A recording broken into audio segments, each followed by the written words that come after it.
입에서 많이 공사한 것을 내가 다 아느니라. 아멘. 제목을 한번 따라합시다. 남을 기쁘게 하는 사람. 남을 유쾌하게 하는 사람. 유쾌하게 하는 사람. 우리 옆에 분하고 서로 유쾌합시다. 기쁘게 합시다. 추석 잘 보냈습니까? 잘 보냈어요.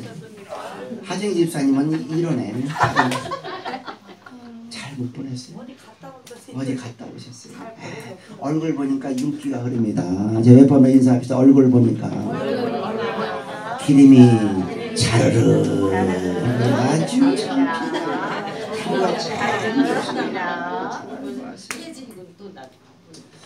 저는 그 병아리를 좀 보호하기 위해서 다시 닭집을 보수해가지고 다시 3차 이사를 시켰습니다. 이제는 저 개 있는 쪽으로 아주 개가 보초를 잘 쓰고 있어요. 아주 이 번개하고 이제 밥이 강아지가 커서 두 놈이 이 병아리를 보호하고 있습니다. 절대로 쪽제비가 들어오지 못할 거예요. 근데 제가 그 주변에 청소를 하다가요, 이게 막 건물이 있고 나무가 있어서 이렇게 쓰레기를 치우고 새소랑 가지고 막 이렇게 잡아 끌고 하다 보니까 벌집을 쑤셨네. 내가 다 정리하고 나서 나왔는데 벌들이 한 10댓마리가 왕벌에 호박벌 왜 하더니 막 그 번개 주위로 돌고 난리가 났어요. 나는 멀리 나와 있지요. 그런데 이 벌들이 누구한테 달라들어요? 번개 개한테 달라들어요. 개하고 벌하고 싸우니까 누가 이기겠어요? 벌. 벌이 이기더라고요. 개는 꼼짝 못해요. 그 진돗개가요. 난리가 났어요. 앞발로 그냥 치고 꼬리를 치고 뒷발을 치고 물리면은요 그냥 이 자기 집으로 들어갔다 나왔다 물고 난리가 나는 순간이에요. 순간. 저는 그걸 갖다가 말릴 수가 있어요? 없어요? 없어요. 말리다가 내가 죽겠습니다. 제가 과거에 별 50만원한테 쏘아봤거든요. 죽는 줄 알았어요. 이 머릿속에도 벌이 들어가서 내가 치니까 죽어가지고 머리 감으니까 그 속에서 벌이 나오더라고요. 벌이 그렇게 무서워요. 무서워서 순간적으로 여기 가서 애프터를 가져올까? 이 빗자루 때릴까 하는데 판단이 안 서는 거예요. 너무 무서워가지고. 그 잠깐 지켜봤는데요. 이게 벌이 물어가지고 어디를 물었냐? 번개 눈을 물었어요. 눈은 순간 이 개가 깨가거든요. 막 집 속으로 들어가는 거예요. 눈이 막 붓기 시작하는 거예요. 얼마나 아프겠어요. 그래서 저는 다른 일 때문에 잠깐 돌아왔다 다시 가봤어요. 점점 커가지고 따라하다 눈팅이가 밤팅이가 됐다. 이게 하나도 안 보이는 거예요. 왼쪽이 하나도 안 보여. 오른쪽 눈을 떴는데요. 눈을 뜨고 나를 쳐다보는데 째려보는 거야. 나는 주인이면 다냐. 주인다워야 주인이지. 원망스러운 눈으로 나를 째려보는 그 번개의 모습 지금도 기억할 수 있어요. 제가 미안하더라고. 가서 좀 이렇게 좀 빗자루로 좀 때리는 힘도 좀 하고 좀 도와줄 거. 얼마나 나를 원망했을까. 오늘 아침에 가지가 밥 주는데 꼬리도 안 흔들어. 주인 알아봤다 이거지. 알아봤다. 어느 날 친구 두 사람이요 등산을 갑니다. 이 가을날씨에 등산을. 근데 가다 보니까 깊은 산속에서 곰이 나타났어요. 곰 나타나면 사람이 겁부터 나잖아요. 그런데 한 친구는 잽싸게 나무 위로 싹 올라가서 피했어요. 한 친구는 동작이 느리니까 어떻게 어물어물 하다가 곰한테 잡아먹히게 생긴 거예요. 이게 조금 가다가 순간적으로 떠오르는 게 내가 죽는 신용하면 살겠다 하고서 딱 땅바닥에 엎드려가지고 숨도 안 쉬는 거예요. 눈 딱 감고 죽은 척 하는 거예요. 이게 곰이 와가지고 잡아먹으려다가 이상한 거든. 코에다 혓바닥을 코를 핥아. 귀도 핥아. 눈도 핥고. 자꾸 아무 죽은 척 하니까요. 이 곰이 먹었어요? 안 먹었어요? 가버렸어요. 귀만 자꾸 핥고 입으로 핥다가 갔어요. 친구가 나무 위에서 딱 쳐다보니까 곰이 갔거든요. 딱 내려왔어요. 야, 곰이 너한테 뭐라고 하대? 너 곰이 너한테 분명히 무슨 얘기를 하고 갔을 거야. 뭐라고 했어? 뭐라고 했을까? 이 친구가 눈을 뜨고 친구를 탁 짜려보고, 야, 위험할 때 친구를 놔두고 도망치는 놈하고는 절대로 사귀지 말라 하더라.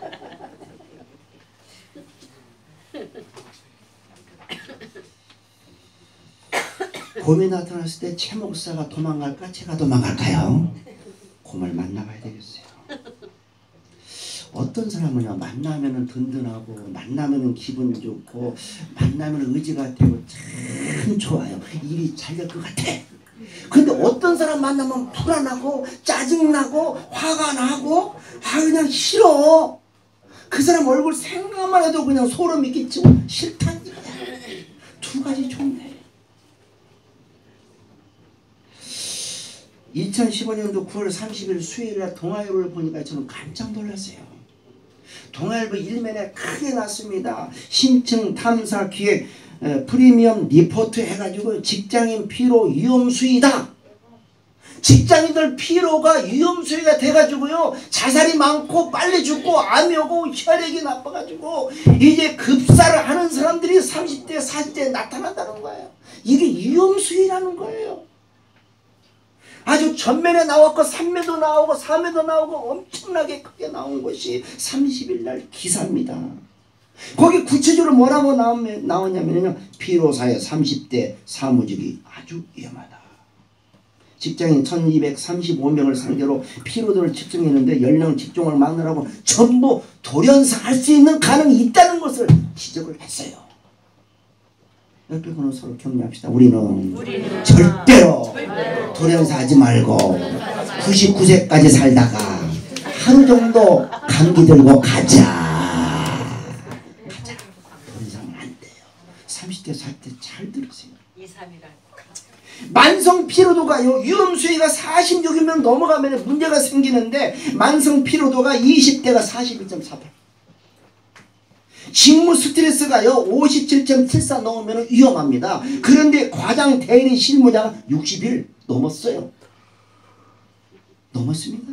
그 다음에 사회적 심리 건강이 어떠냐? 27.24이면 그건 문제가 있습니다. 심리적으로. 사원 주임이 뭐냐? 28.15 넘었어요. 직장 스트레스, 사회적 심리 건강이요 완전히 넘어가지고 문제가 심각하다는 겁니다. 이게 뭡니까? 따라서 인간적인 관계다. 인간관계 일만 해서도 힘들고 잠을 못 자도 힘들겠지만 인간관계 과장하고 사원, 부장하고 사장하고 밑에 말단 사원들이 서로 이제 갈등이 있다는 겁니다. 상사는 큰 목표를 향해서 나를 위해서 제갈 공명 같은 부하가 없을까 이런 바람이 있고, 사원은 나를 갖다가 이제 인생의 선배가 돼서 멘토할 나의 상사가 없을까 서로 멘토를 찾고 제갈공명을 찾는 상태에서 막 짜증이 오는 거예요. 동료끼리는요, 술 먹으면서 험담하는 게 아주 보통이 되어 있고요. 아주 오징어 씹는 것처럼 남을 씹어 먹는 것이 그게 안주래, 안주. 감정의 기분이 감정 기복이 심합니다. 예측 불가능한 상사가 있습니다. 자기 기분대로 시키고 자기 기분대로 야 오늘 나가서 회식하자. 이것도 문제가 심각하다는 겁니다. 여기서부터 갈등이 오는 거예요. 그런데 윗사람이 생각할 때 또 이 젊은 여자 남자들이요 슬리퍼 신고 화장실에 왔다 갔다 칙칙거리고 왔다 갔다 말을 하면은 우리 꼰대가 또 왜 그래요? 그렇게 달라진다는 거예요. 이것도 문제. 윗사람은 윗사람들 아랫사람 아랫사람들 문제가 심각한 겁니다. 이게 뭡니다? 이게 뭡니까? 인간관계입니다. 인간관계. 그 요즘 신종 직업이 있는데요, 아주 성업중이래요. 낮잠 카페가 있다는데 잠깐 나가서 낮잠을 1시간 자는데 얼마 주고 딱 나옵니다. 성업중이래요. 낮잠 카페가 오지가 않고 사람 만나는 게 싫다는 거. 사람하고 얘기하는 거 얼굴도 싫으니까 혼자 가서 홀로 잠을 자고 오는 것이 그렇게 좋다는 겁니다. 비타민 주사를 또 맞는데요. 거기 신문에 보니까 서울대 경영학 교수가 이런 말을 했습니다. 근면으로 한강의 기적을 이뤘다. 경제발전 이뤘다. 그런데 효율적인 근무 체계가 없다. 경영 정직된 직장 문화가 있다. 발전이 안 됐다. 소홀하다. 그동안 고성장을 했지만 또 이제 지금 저성장이기 때문에 어떻게 옛날로 회복할 수 있느냐, 회사를 살릴 수 있느냐, 실적을 내라 하니까 엄청난 스트레스 속에 인간관계가 깨져버리니까 위험수위가 된다는 겁니다. 큰일 나요. 따라합시다. 우리는 다른 사람이 우리를 피곤하게 하는 일에는 매우 민감하다. 다른 사람이 나를 필요하게 하고 나를 업신여기고 하는 것은 민감하거든요. 내가 다른 사람한테 필요를 주느냐 안 주냐는 것은 생각을 잘 안 해요. 자기 합리화를 시킵니다. 이게 문제라는 거예요. 좀 더 친절하게 못해주냐, 좀 더 나를 기분 좋게 못해주냐, 이런 바람만 있지 자기가 좀 더 친절하게 하는 것은 소홀해요. 좀 더 남을 위해서 기분 좋게 하는 것은 소홀히 합니다. 어떻게 받을 건가? 남에게 용기를 주고 남에게 격려를 주고 유쾌한 사람이 되려고 내가 노력하는 것이 아니라 내가 뭘 받으려고 자꾸 하다 보니까 그것이 쌓여가지고 공동체가 깨져버려요. 교회도 마찬가지, 가정에 있어서 마찬가지고, 부모 자식 간에 마찬가지입니다. 윌리엄 제이 레일리라는 사람은요, 성공적인 인간관계를 이렇게 얘기했습니다. 성공적인 인간관계. 그러면서 거기는 네 가지의 마인드를 분리했습니다. 이제 인간들이 생각하는 의식적인 차원에서 네 가지로 구분을 딱 해놨다 이겁니다. 여러분, 네 가지 중에 나는 어떤 형인가 하는 것을 잘 한번 생각해 보세요. 짤막하게 얘기하겠습니다. 첫째로 폐쇄적인 사람이에요. 폐쇄적인 사람. 이건 뭐냐? 누가 상대방이 얘기하면은 그거? 니 잘났다. 말을 안 들어. 한마디 딱 듣고 나서 웃기지 마. 이게 폐쇄예요. 더 들으려가잖아요. 딱 마음의 문을 딱 닫아버려. 폐쇄예요. 여러분 그런 분 안 계시죠? 폐쇄형 손 들어보세요. 왜 강문의 집사를 갖다가 찔러? 폐쇄형 하나도 없어요. 웃기지 마. 없어요 우리 우물가. 두 번째 어떤 형이냐? 어떤 마인드냐? 오픈 마인드래요. 오픈. 열린 마음 뭐냐? 남의 말을 잘 들어줘. 그런데요, 따져. 증거를 대라. 이유를 대라. 왜 그랬냐? 증거를 대라는 거예요. 옆 사람 찝쩍거리지 말어. 자기만 들어. 용기를 주는 것도 아니에요. 밤새도록 그걸 캐가지고 이제 찾아내야 돼. 이게 오픈 마인드래요. 우리에게 그런 분 없어요. 찝쩍거리지 마. 없어요. 세 번째 어떤 사람이냐? 따라합시다. 신뢰형이다. 신뢰형 조금 나. 오픈 마인드 레벨보다 좀 나. 신뢰형이다. 좀 믿으려고 해. 협조적이에요. 친절하기까지 해요. 그런데 사실은 그 마음속이 뭐냐? 마음속이 뭐냐? 언제나 타당성을 요구해요. 타당성. 아, 남편이요, 이제 늦게 왔어요. 아, 그럴 수가 있어? 어떻게 상사가 돼가지고 이렇게 늦게 보내? 그러면 봉급을 더 올려달라고 내가 전화를 해야 되겠네. 이 타당성 있게 뭔가를 구체적으로 하려고 하는데 그것도 편안한가요? 응? 편안해? 그런 분 없지요? 직접 그러지 않네. 신뢰요. 그런 분도 없어요. 마지막 어떤 사람이 가장 이상적일까? 어떤 형일까요? 따라합시다. 신앙형이다. 신앙형. 무슨 문제가 있으면은요, 폐쇄 아니에요. 형체 아니에요. 안 따져요. 밤새도록 안 캡니다. 수사관처럼 캐지 않습니다. 이제 신뢰형은 좀 문제가 있어요. 신앙형은 주님 안에서 주님의 남은 어떻게 생각하고 주님은 어떻게 일을 처리할까? 주님이라면, 내 안에 주님이 계시다면 나는 어떻게 말을 할까? 주님이 나한테 이제 뭐라고 하실까? 말씀해 보니까 어떻게 하라고 했는데 내가 어떻게 할까? 신중히 생각해서 말하고 행동하고 마음을 먹고 그를 감싼다는 겁니다. 당신이 좋아하는 것은 내가 좋아하는 겁니다. 당신이 말하는 것은 다 사실이고 당신이 옳다는 것은 내게 옳은 것이고 무슨 설명이 따로 필요 없어요. 믿어주는 겁니다. 믿어주는 거예요.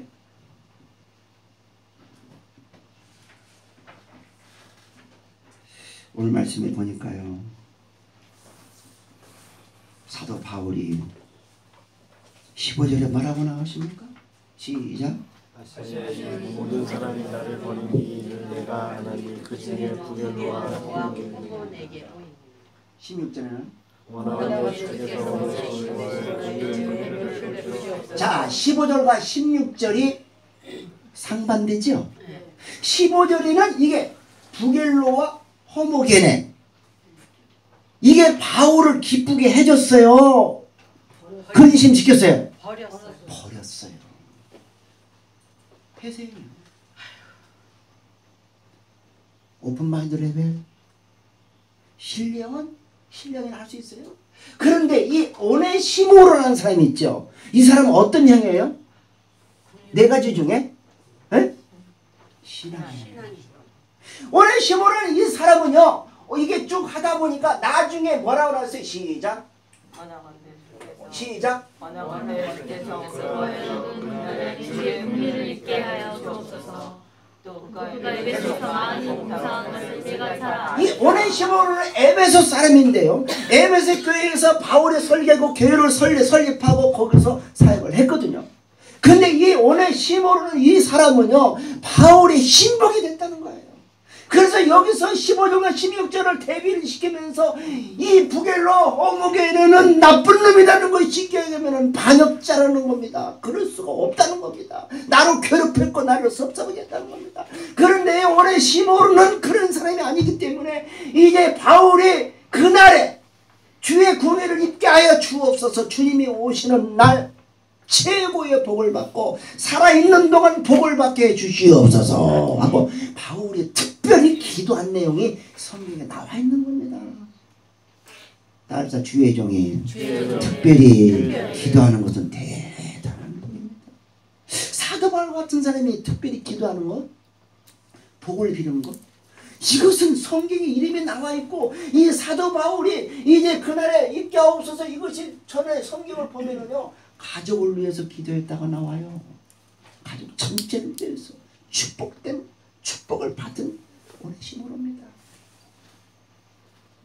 이 바울은요 이 당시에 로마 감옥에 있었는데요, 첫 번째 감옥에 들어갈 때는 그것도 희망이 있었어요. AD 61년부터 63년까지 들어가는데요 희망이 보여서 1차 감옥에 들어갔다 나왔거든요.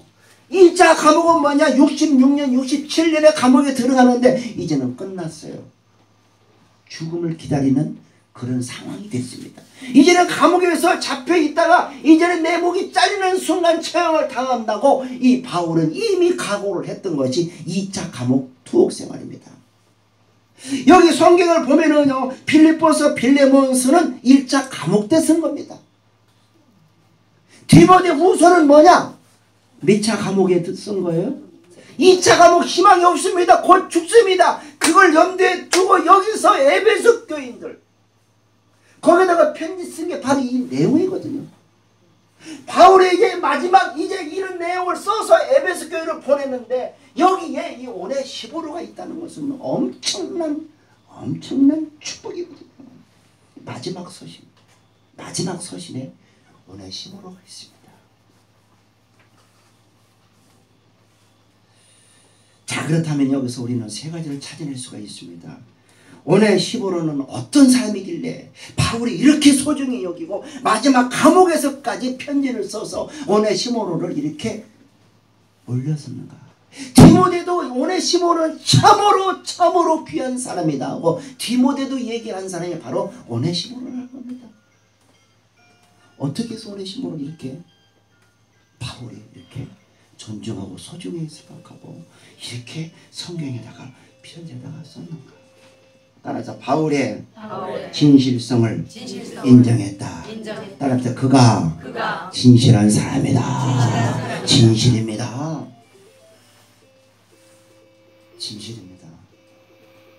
자, 옆에 분하고 서로 얘기합시다. 당신과 나는 진실합니다. 진실해. 교회 안에서는 그래도 진실해야 돼요. 무슨 말 해도 그 사람 진실을 알아야 돼요. 그 사람이 혹시 짜증을 내도 그 사람은 짜증 내지만 지금 잠깐 그랬어. 그 마음은 그렇지 않게 이해를 해야 된다. 이 오네시모로는 이 바울의 진실성을 믿은 겁니다. 16절 시작. 원하건대 주께서 오네시모로의 집에 긍휼을 베푸시옵소서. 그가 나를 다른 정령에 두고 내가 사슬에 매인 것을 부끄러워하지 아니하고. 지금 감옥에 있는 바울을 두고 사슬에 매인 것이라고 했거든요. 사슬에 매였어요. 그걸 어떻게 했어요? 부끄럽지 않았어요. 왜? 바울의 진실을 알기 때문에. 죽어가지만 묶여있지만 부끄러움을 개의치 않았어요. 그러니까 찾아갔어요. 부지런히 찾아갔습니다.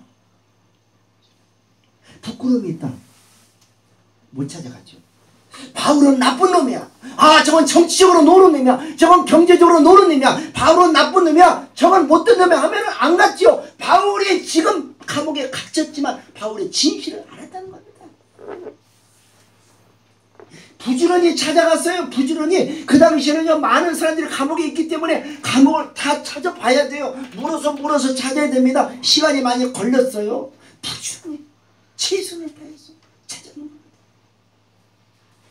많은 사람들이 바울을 갖다 그 당시에 이 죄인 죽음했습니다. 저놈은 죽일 놈이야 했는데 이 오네시모로만큼은 바울의 그 진심을 아는 겁니다. 따라서 사실을 사실대로 믿어주는 것도 매우 중요하다. 사실을 사실대로 믿을 때는 믿어야 됩니다. 사실이 아닌 것을 믿으면 안 되겠지만 사실이라고 하면 그걸 믿어주고 격려해야 됩니다. 9월 30일 프란치스코 교황이 미국을 갔습니다. 마지막에 이제 필라델피아 교도소를 방문했습니다. 교황이 교도소를 방문하면서 한 얘기가 있습니다.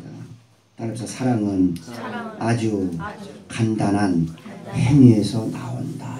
프란치스코 교황의 얘기죠. 간단한 뭐예요? 행위. 말 한마디. 간단한 행위. 무슨 얘기를 하나 했어요? 따라서 접시가 날아다녀도 가정의 행복이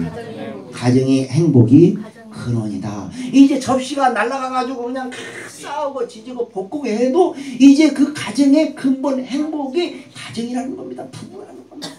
저 부부싸움에도 그 근원이 이제 진실함이 있다고 하면은요, 서로 이해하고 용서하고 빨리 화를 풀고 지키는 것이 가장 간단한 행위라는 겁니다. 따라서 서로 성도끼리 믿어주자. 신앙형입니다. 믿어주자. 두 번째로 오네시모로는 어떤 사람이기 때문에 이렇게 큰 축복 받았다. 따라합시다. 고난에 동참했다. 고난에 동참했다. 자기도 죽을 수가 있어요. 죄인을 갖다가 옹호하면서 부지런히 찾아다니고 그를 갖다가 먹을 거 갖다 주고 그렇게 열심히 다녔는데 자기는 죽을 수 있어요. 자기도 너는 똑같은 놈이야. 오네시모 너 이와 너 바울 목줄 때 너도 죽일 거야. 죽일 수도 있어요. 그러나 이 오네시모는 고난을 자기 고난으로 생각하고 같이 동역하는 겁니다. 오해를 받는 것도 좋다 이거요. 동정하는 것도 좋다 이거요. 같은 죄인 취급받아도 좋다. 따라합시다. 어려움이 있을 때 친한 친구가 친구다. 따라합시다. 어려움이 있을 때 부부도 부부의 사랑을 체크할 수 있다. 99년에 제가 암에 딱 걸렸을 때 우리 최 목사님이 어떻게 한 줄 알아요? 저를 구박했을까요? 구박했으면 지금까지 제가 마음이 있는데 가끔 그런 생각을 해요. 99년 암에 딱 걸려가지고 암 판정을 딱 받고 나니까요. 직장에 가서 빨리 이제 직장을 정리를 해야 되겠더라고요. 그때가 12시쯤 됐어요. 밥을 먹어야 돼요. 그래서 어디죠? 거기가 용산고등학교 옆에 이제 제가 잘 가는 그 복집이 있었어요. 99년도 이제 그 암에 걸려가지고 나는 죽었다 생각하니까요. 정리를 하겠다 생각하니까 그 복집이 생각이 안 나는 거야. 이걸 먹는데 아니야. 저걸 먹는데 또 없어. 저쪽 뒤로 가니까 그게 아니에요. 못 찾았어요. 그래가지고 찾아 들어가는 곳이 어디냐? 돌솥 비빔밥집. 비빔밥집 가지고 비빔밥 2개 딱 시키는데 나는 먹을 수가 없어요. 구역질 날 것 같아요. 벌써 항암치료도 안 했는데 구역질 날 것 같아. 다리가 후들거려서 밥 생각이 없어요. 그런데 우리 최 목사는요, 그걸 그냥 돌서 비빔밥을 긁어놓고서 또 이 비벼 먹고 거기다 물 말아서 그냥 훑어서 다 먹디에. 다 먹어가지고. 다 먹었어. 누룽지까지 다 먹대. 아주. 다 먹었어. 난 하나도 못 먹었어. 한 숟갈 뻔나. 나중에 물어봤어요. 어찌 그럴 수가 있냐, 의리도 없이. 뭐라고 하는지 알아요? 나라도 먹고서 기운 차려가지고 우리 남편을 살리려고 한다. 감동이 되겠어요, 안 되겠어요? 요즘 제가 조금 억울하고 조금 좀 누명을 쓰고 조금 이제 감정에 북받치는 있어도 그걸 생각해요. 99년도를 생각합니다. 요즘 조금 기억력이 잘 없어. 잘 생각이 잘 안 나. 그걸 생각하면 다 잃어버려요. 여러분, 남편이 나한테 한 거 생각해 보세요. 아내가 나한테 한 거 생각해 보세요. 우리 어머니 아버지가 생각해 보세요. 자식들이 나에게 참 사랑을 주고 나를 갖다가 귀여움을 주고 나를 아버지 어머니를 생각하는 거 하나만 딱 가지고 있으세요. 좋은 점이 있습니다. 감동되는 거 있습니다. 그러면 어떤 고난이 있어도요 참을 수 있습니다. 따라서 아내가 남편을 사랑하는 것을 알려면은 남편이 치매가 걸려보면 안다. 응? 내가 100살이 돼가지고 치매 걸렸어. 그때 우리 최 목사가 사랑하는지 안 하는지 알려면은 그때가 만다는 거예요. 그때 유학원을 보내요. 내가 그 얘기했구만. 요즘 시설 얘기를 가끔 하더라고요. 세상 걸려. 치매 걸리지 마야 돼. 옆에 분하고 서로 인사합시다. 치매 걸리지 말자. 시설로 가면 안 돼요. 그리고 자식들은 될 수 있으면 부모님이 시설 보내지 마세요. 김민석 집사님 시설 보내지 마세요. 시설 안 보내면 집안 깨져요. 집안 깨지고 시설 안 보내면 어? 시설 안 보내면 부부가 그래요? 그것도 있네. 엄청 한경재 목사님도 치매 걸려가지고 마지막 돌아가실 때 그랬어요. 치매가 제일 무서워. 제가 무슨 얘기하다가 지금 고난 얘기하다가 따라합시다. 고난에 동참했다. 고난에 동참했습니다. 어려운 일 힘든 걸 다 동참했어요. 남편 아내 부부 이제 모든 직장에서 공동체에서 여러분들이 고난이 있으면은 이제 물질적으로 못하면은 마음이라도 그 고난에 동참해서 손을 잡고 일으켜서 격려해서 함께 가야 된다는 겁니다. 함께 가야 된다. 자, 세 번째 이 오네시모는 어떤 사람이었는가? 따라합시다. 복음 전파에 목숨 걸었다. 바울이 지금 뭐 하는 겁니까? 뭐 하다 잡혔어요? 복음 전하다가 세계 복음화를 위해서 이루다가 이제 그 감옥에 잡혔거든요. 이제 돈 벌려고 온 것도 아니에요. 정치하려고 국회의원 되려고 대통령 되려고 이제 한 것도 아닙니다. 복음. 예수 그리스도 복음을 위해서 이러다가 잡힌 그 바울을 알기 때문에 복음을 위해서 목숨을 바치는 저 바울을 위해서 내가 생명을 바치겠다는 겁니다. 복음입니다. 이 말씀에 남을 유쾌하게 하고 남을 기분 좋게 하고 내가 이제 신앙이 되는 것은 뭐냐? 모든 것은 초점이 복음으로 딱 시작이 되어 있습니다. 복음입니다. 복음. 내가 남편을 위해서 아내를 위해서 참고 유쾌하게 만드는 거야. 복음을 위해서 있는 겁니다. 내가 상사를 잘 모셔요. 상사가 되면 부하를 잘 다스립니다. 학교에서 아이들을 가르칩니다. 뭐? 복음을 위해서. 사업하며 돈 버는 것도 다 뭐냐? 복음을 위해서. 복음을 위해서 사업하고 복음을 위해서 아이들을 가르치고 복음을 위해서 남편을 섬기고 아내를 섬기고 복음을 위해서 모든 것을 걸었다는 겁니다. 걸었습니다. 디모데후서 1장 11절 12절을 볼까요? 디모데후서 1장 11절 시작. 내가 복음을 위하여 성도와 이로 말미암아 내가 또 여러분한테 부끄러워하지 아니함은 내가 믿는 자를 내가 알고 또 내가 의탁한 것을 그날까지 그날을 지킬 줄을 확신하노라. 자, 여기 보니까 믿는 자를 내가 알고 믿는 자를 내가 알고 또한 내가 의탁한 것을 그날까지 내가 지킬 줄. 고난을 받되 부끄러워하지 아니하는 것은 뭐냐? 예수 그리스도를 알았다는 겁니다. 아멘. 예수 그리스도.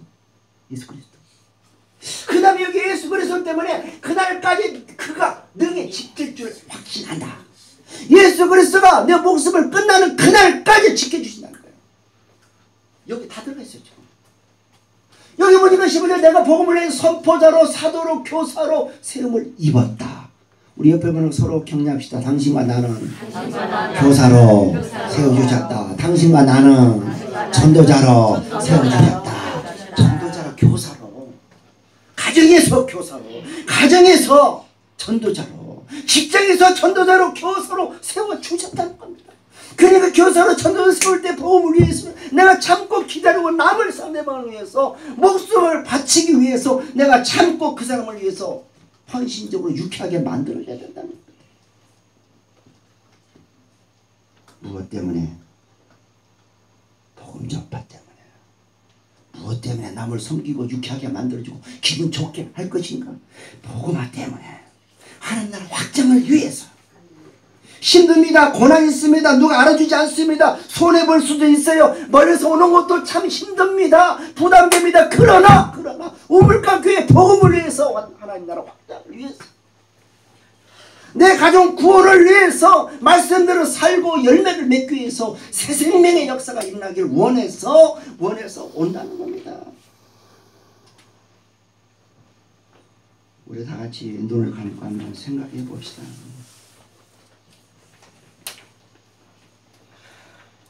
(16절에) 오네시모로의 집에 궁유를 베푸소서.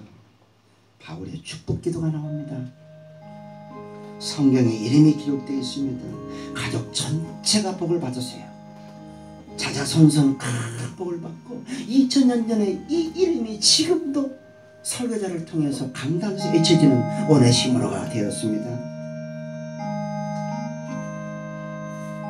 우리의 모든 삶은 생명이 있는 한 복음 전파 전도 여기에 집중되어 있습니다. 남을 유쾌하게 하는 것, 남을 기쁘게 하는 것도 복음 전파의 목적과 초점이 맞춰져 있습니다. 우리는 모두 부름을 받았습니다. 사명자입니다. 사나 죽으나 주의 것이고 주의 뜻을 이룰 수밖에 없는 부름받은 나선 이 몸들입니다. 이름도 없이 빛도 없이 감사하며 섬기며 주의 영광을 위해서 사는 것뿐입니다. 1분 동안 기도하시기 바랍니다. 하나님 아버지 감사합니다.